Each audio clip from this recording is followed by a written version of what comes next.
Today we're reacting to the craziest barn finds from the internet and finding out just how much work it really takes to get an abandoned car running again. And to make things even more interesting, Sandro and I must get my personal barn find running by the end of this video, or else it ends up at his shop. Another dead car. Oh my God. First clip. Bunch of good old boys. Oh, they had to pull the barn apart to get to it. You know that's a good find. That's a good ass find. All right, they had some tires laying around, pulled it out. Get it out in sunlight. I was gonna say all the wheels are rolling. No. No. Look at that flat tire right there. That thing's been flat for over 20 years. But the white wall's still shiny though. It was probably brand new when parked. Yeah. Ran when parked. I mean, it's been outside. The paint's all corroded. Or that's a leaky barn. Yeah, because I've seen cars that have been barn finds, and the paint still looks really legit. Good. Yeah, because only dust ever got on it, you know? No water got in there, no birds got in there and pooped on it. Probably had to fuck the barn. How many found cars have you gotten running? 10. Oh, well experienced. We're going to need that later. So how often is it that a wheel would be seized like this when you found a car that's been sitting around? A lot of times. Yeah? A lot of times. Because it's metal, rust, and depends if it's moisture. Metal gets on the bearings, and it won't spin no more. If you had the e-brake on, or you pulled it up or whatever, and it's seized up with the brakes, they won't release anymore. They're stuck. Those springs either exploded, it's stuck, it's not moving. You can start by like checking just the wheel bearings, putting some WD just to move the wheels around so you don't strain anything when you're pulling it out. You don't know what's the history of the car. So say you grab it from the bumper and somebody repaired it prior and it didn't do a good job, you're pulling it and then guess what? Then the bumper's on your lap. How much work just from looking at it do you think it needs? Interior motor, restarting it, reconditioning the motor and transmission, suspension, brakes. What if they say, just get it to where it moves on its own? That's a miracle. I mean, we could drop some fairy dust on the and hopefully it works. But no, that's gonna take, I'm thinking probably like around $8,000. Easy, all day. That's the I'm not replacing anything price. All right, so we're gonna grade this. Is it worth keeping or should the rust have it? That's worth keeping all day. I'll sleep in that I want to tell you about my personal barn find. It's the coolest car you've never heard of. It's designed by Italians with American parts and built in Japan. It's the Isuzu Impulse. I found an Impulse that hasn't run in years, and it's sitting in that garage right there. 1 through 10, how's it look? You got Spider-Man under here. But before we get our hands dirty, let's see if this next barn find is worse than what I've signed up for. We're stoked to have Allstate as Donut's official insurance partner. With Allstate, the best rate for you is a rate based on you. Because we all know there's a right way to make a U-turn. Woo! Yeah! And the speed limit is definitely not. Oh, woo! Yeah! Faster, faster, faster, faster! So why would you pay a rate based on? So here's the thing about drifting. You can do it fast, you can do it slow. Don't be like them. Save with DriveWise in the Allstate app and get a rate based on you. To get started, click the link below. Let's get this all the way off. Wow. Well, this goofy is music. The cheapest V8 Vantage Aston Martin Whoa. in the entire country. And I love it. I love Multiple it. panel colors, not a good sign. Oh. Wait, I heard a knock. Uh-oh. I heard a knock. Play it again. Run it again? I'd start her up. You hear it? Yeah, I heard it. I hear it. It says like, It's definitely been crashed. what is it? Salvage, clean title. Definitely salvage. That's a balance of everything that will like devaluate that car. I mean, 10 G's and you're gonna put another what, like 15 G's into it on a good one. To flip it, ooh, you gotta do your math. Registration, the fees, whatever backed up fees it has, and how long it's been sitting. Insurance. It's all money, so. What's the difference when it comes to saving something like this versus something cheap where parts are super available like the Mustang? See, the Mustang parts are available, but it's still depending how far you want to go. Like, say the customer tells me, hey, I want it back to pristine or I want to modernize it. Because if you want to go pristine, oh my God. Have you seen the details that they just do on a pristine car? They'll charge like 2 G's just to do a detail on an old beat up car because that's how they're going to sell it. Risk versus reward as well. There you go. So. Yeah, because if they burn through the paint detailing it, then they got to pay for it. When it comes down to this, Usually they just want it back the way it is. But I think it'll be cheaper to build this Austin compared to that Mustang. Because watch, we're gonna have to go full paint job on the Mustang from bottom to top, exhaust system, suspension. He's gonna probably modernize it, coilovers, disc conversion, all that shit. Motor, say he decides to put God knows what he wants to put, a Coyote engine, whatever he wants to drop in there. That's money. On this one, if you're lucky and it's just the front end and you just drop a little bit of paint and you flip it, you're chilling, or you're coasting on it already. Yeah. It has all the potential already. It has the big drum kit. It has the brakes. It has obviously power. Just cross your fingers that motor ain't really knocking. Would you say this project is worth taking on, or would you say the Russ should have it? If my pockets were deep, I'll work on that. Since the pockets are not deep, that Russ could have that mother. Next clip. Hi guys, Matt. Civic. So this is my next project. It's a 1992 Honda Civic, 3-door.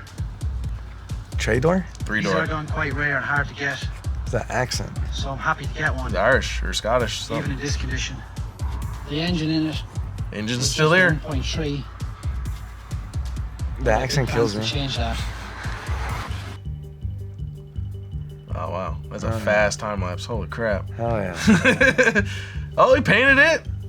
Kept the engine. Pulled it all out. He Pulled did a on full the resto on this everything. thing. Man. Typical parts where it gets rust on the back. Yep, cleaned up the fenders. Yep. Sexy. Did he just sand the rotors? Nice. Oh, he did max peating rods. No. Got the front lip. Got the cover. Swapped out that motor. Looks like he swapped it out eventually. Yeah. Wow, that thing looks good. That looks sexy as The shit. white wheels. Yeah. Oh man. He kept it clean. He kept it clean. And you know the best part is he probably bought that thing for nothing. If you're not looking at the marketplace all day, looking for another project, it'll probably take you like at least a good 2 months. If you worked on this straight. If you not straight, because if you worked on it straight, you'll be knocking it out by a month. My barn find was garage kept for 20 years. Oh, so it didn't look like that. Dry. But there might have been a rodent Oh yeah. in the engine bay, so Little Master Splinter in there. good luck. As long as we don't get the turtles too, then we're chilling. Would you say this was worth the restoration? This is worth the rest. This is worth it. Let's bring that bad boy back. This next clip comes from our friends over at the Junkyard Digs YouTube channel. They're the ones that helped Nolan get his Imperial running. Let's see what he found in this next clip. 9mm nuts. Right. 10,000 times better. Literally going to run. All right, here we go. For the first time in 1,000 years. He drips this everywhere. There you Oh go. yeah, there it is. Now That's it's on right. fire. In there. Through combustion, it went back up. Boom.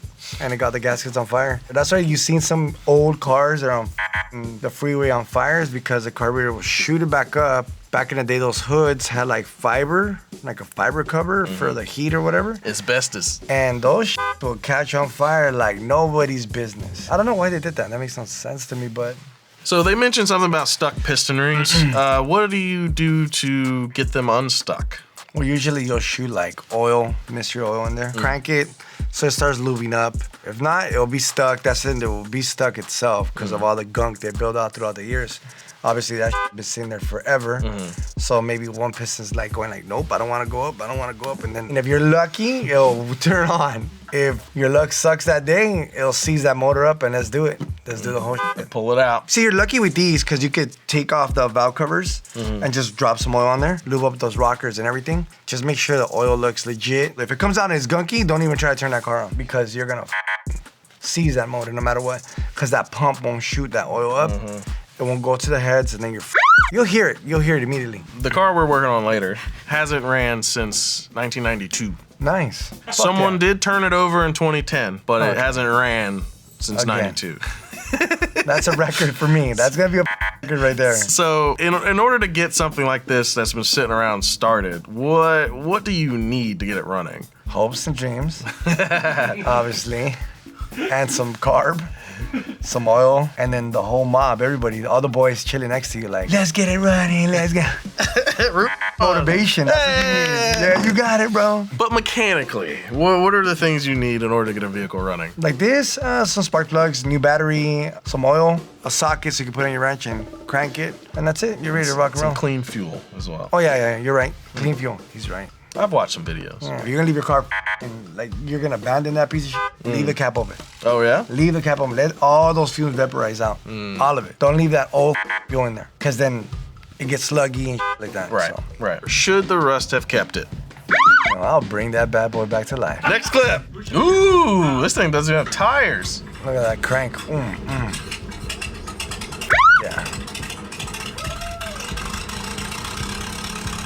That's a beauty. What would you say is harder to start? Would you say more modern stuff is easier? I'd rather turn that on every day. With newer stuff, computers are in there, sensors are in there. This is literally a wheel and a motor. That's it. A wheel and a motor. That's it. Flathead, block, wannabe carburetor, and you're chilling. That's it. Nothing crazy. I'll probably wake up in the morning, like, oh, we're gonna work out this one hand. Yeah. One swollen ass hand. Let's go. The gear itself, like these motherfuckers probably have like what, 1, 2, and that's it. Yeah, they're both crawl gears. No That's it, yeah. The rack and pinion, I mean, throw some WD, sand it down. That's straight metal. This is your rack and pinion. There you go. We got the rack and pinion going right here. Would you say this is worth the rest though? That's worth the rest of all. Right. Everything is worth saving. That's called recycling. Yeah. So this car, yes, Oh. this car was found in a barn, and it still has the VIN of a 1954 Ferrari 500 Mondo Spider. Oh, that must be worth it. You get a little money. This car just sold at auction today in this condition for $1.8 million. You may be wondering, why did it sell for $1.8 million? Well, it sold for $1.8 million because Ferrari will rebuild it because there is still the VIN present. So they will rebuild it, and it'll be. So what, you're gonna cut off the VIN and just put another car in there? Once rebuilt. Sorry, I didn't hear anything you just said. I know, I'm mesmerized by the 1.8. So someone bought this pile of scrap because it still has the VINs over a house, essentially. That's crazy. But he does say because it has VINs, Ferrari will restore it. Restore what? Just take off the plate and just restore. They still make all the parts. Why even buy the scrap? Just get the VIN. That's weird. I think essentially that's what the value is. That's the VIN crazy. is the value. I'll be like, look, you guys are buying this piece of paper and this plate for 1.8 million. And the then rest is gonna cost you 5 million more. And then you sell it for 15. Oh, hell yeah. Oh, yeah. If now the tables return, you're right about that, you see? If the tables return and I know those VIN numbers, Yeah. I'm you getting walked into a two. barn, someone was like, hey, get my grandma's old crap out of here. You walked in and saw a Ferrari with VIN plates, you'd be like, okay. If it was rich me, if I had rich money, I'll restore that shit. But since it's poor me, throw that shit in the trash. Next clip. Oh, that's a newer Mustang. Shit. Yeah. Slotted rotors. Those are nice rims. That thing got Got them burnt down. Oh! Yeah, that's tight.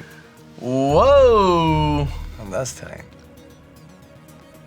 Oh, that's what you want to see. The headers are pretty legit. It looks like you just caught on fire. I think the headers probably survived that fire. Yeah, because if you buy headers right now, it's what, like 2 Gs, 1,800, or maybe more. It depends what kind of custom work they did to it. See, I will give props to whoever restores a car from the junkyard. That takes a lot of time and dedication because you have to understand, when it goes to the meat grinder, everybody hits it. Everybody will take sensors, take this, take that, take miscellaneous parts. They'll even break it just because they just want to around. In this situation, I would say grab that turbo kit for sure. Plus I mean, that whatever twin turbo internals. kit alone Yeah. is 5 Gs Yeah, easily, so- at the least. I'll leave this to the rust, but I'll take all the parts from it. But I'll leave it to the rust. I'm sorry. Next clip. All right, yard full of mint GTRs. Oh, we got one that's been sitting. Baby Godzilla was in the front too. It looks good on the outside, right? Because that could just be rain and mildew Yeah. and things like that. Why are we guessing?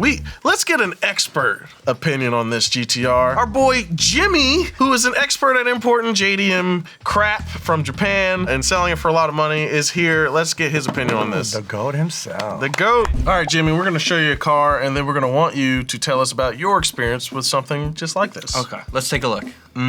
I guarantee you the underside of that car is probably rotted out. Why do you say that, Jimmy? Look at that. You can see Right right here there on on the- the door. Yeah, the little there's a little window bit line. of rust there, and then you can kind of see it maybe on the quarter panel. Any R32, they're notorious Oh, yeah? for rusting on the quarter panels. I would know because I imported in 2020 an R32 GTR that I thought was very clean. Put it up on a lift one day, and I started looking underneath, and I was like, huh. There's a lot of black undercoating on this. Oh. And there's a lot of Bondo in the quarter panels. And then I realized that this car was not clean. I had a customer brought a classic car, and he goes like, I just bought this, what do you think? And I'm like, let me put it on the lift. And I saw all this undercoating everywhere. And I told him, this fool went crazy on the undercoating, why? And he goes like, oh, because he said he restored the whole bottom. I'm like, I saw a little corner where you could see rust, and I was like, nah, this is trash. And he goes like, what do you mean? I'm like, do you mind? And he goes like, what do you mean? Do you mind me just giving a little tug right there? He's like, go ahead. A rag came out with Bondo, and like maybe a piece this long came off the floorboard, which was holding the seat, because he was asking me, he's like, why does the seat move a little bit too much? Maybe because it's old. Bro, there was nothing there. Nothing there. Did you do the old screwdriver test? I didn't want to, because I would have been like this, like, looking like a murderer, like, I have your money. That would have been mad at me. I was like, no. Well, later on, it will be the first time I put this Isuzu on the lift. Would you say this Skyline, is it worth a restoration? I wouldn't touch it with a 10-foot pole. Since Jimmy's not touching it, I'm not touching Jimmy it. won't touch it, we himself. won't touch Yeah. it. Next clip. Oh! Whoa! Knocked the hair out of his head. You gotta watch out with those cars. Even though it's been in an accident, that doesn't mean those airbags won't deploy. They can still deploy, especially if it has some type of current, you forgot to disconnect something, and then the battery's still in there, and you activate it, oh, it'll still knock the hair off of you. It's like finding unexploded ordnance, what we call it in the military, a mortar or a mine, something that's just laying out in the desert or something. Don't touch it. Maybe it just didn't have just enough contact to detonate. Maybe your foot hitting it will. You got to be really careful with that, because essentially that's what airbags are. Yeah. A small explosion. Okay, the time has come. Sandro, I have my barn find sitting in that garage right now. Do you think we can get it to start? Let's go get it done. Let's do this. Air, fuel, spark. The three things that you need in order to get an engine running properly. But first, what are we doing, Sandro? We're gonna check the oil, see how bad it is, since it's been sitting for so many years. Let's get to going. it. I'm excited.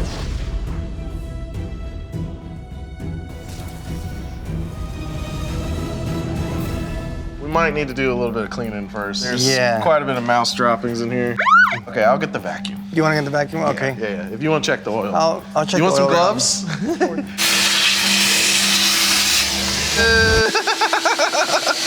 Yeah, it needs oil, but let's see how it looks under, no? All right, 1 through 10, how's it look? It looks really good. I mean, even the rubber looks good. The rubber Which looks is pretty insane. Gucci, yeah. All right, here we go, let's see. Wow, that doesn't look too bad. No metal shavings. No metal? Oil look good. Oil look A+. really Let's put some back in. So sometimes when you fire something up that has either never been fired up before or hasn't been fired up in a long time, you don't want to just put thin oil in it. You want to put something a little thicker. So like that, you don't hear no rod knocks, no cams, like immediately. So I always usually put like 1030, 1040 on anything that's old like this. You could even put a little treatment in there just to bring it back to life. We don't have any of that here, so we're gonna go and get some real quick. So I'm gonna knock off one of the spark plugs just to see. Usually the spark plug will tell you whether it got slapped, whether it's leaking, whether it's dry, whether that's something that was even working. We're gonna find out right now. It feels pretty good for the years that it's been sitting, probably because it's a Cali car.